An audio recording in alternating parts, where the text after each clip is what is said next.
हकीकी आज़ादी, उसके बाद इनकलाब और इन दोनों के बाद ग्रैंड अलाइंस, इससे पहले जितना वक्त गया है, यही तो तनकीद हो रही थी कि पीटीआई हर जगह एक सोलो फ्लाइट लेती है। अगर वो और जमातों को भी साथ ले ले और लेकर ऑपोजिशन बनकर पार्लियामान के अंदर और बाहर दोनों तरफ बिल्डअप करे प्रेशर, तो हुकूमतों के लिए मुश्किल होता है फिर डिसीजन मेकिंग में। सो ये एक तरह की रियलाइजेशन है ना कि यहाँ इनकलाब नहीं आ सकता। अगर आपको अपने हुकूक चाहिए तो फिर आपको मुश्तरका जद्दोजहद करनी होगी, वरना आप अकेले तनहा कुछ नहीं कर सकते। देखिए, पहली बात तो ये है कि ये एक मिस नॉर्म है, ये गलत इस्तेमाल किया जाता है लफ्ज़ इनकलाब का। इनकलाब ऐसे नहीं आते।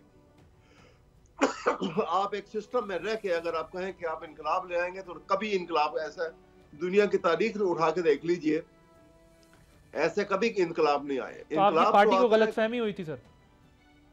नहीं, मेरा ख्याल में नाम गलत दिया गया, ऐसे ही मेरा किसी ने नाम ले लिया। ये कोई इनकलाब ऐसे नहीं होते। सही। इनकलाब तो आता है जब एग्जिस्टिंग सिस्टम को तोड़ के, और उसके बाद आप जिस तरह इसकी मिसाल आप ले लीजिए कि जैसे एक खेत में आपने पुराने दरख्त जो हैं वो कम फल देते हैं तो उसको अपरूट करते हैं और उसकी जगह पे एक नया प्लांटेशन लगाई जाती है।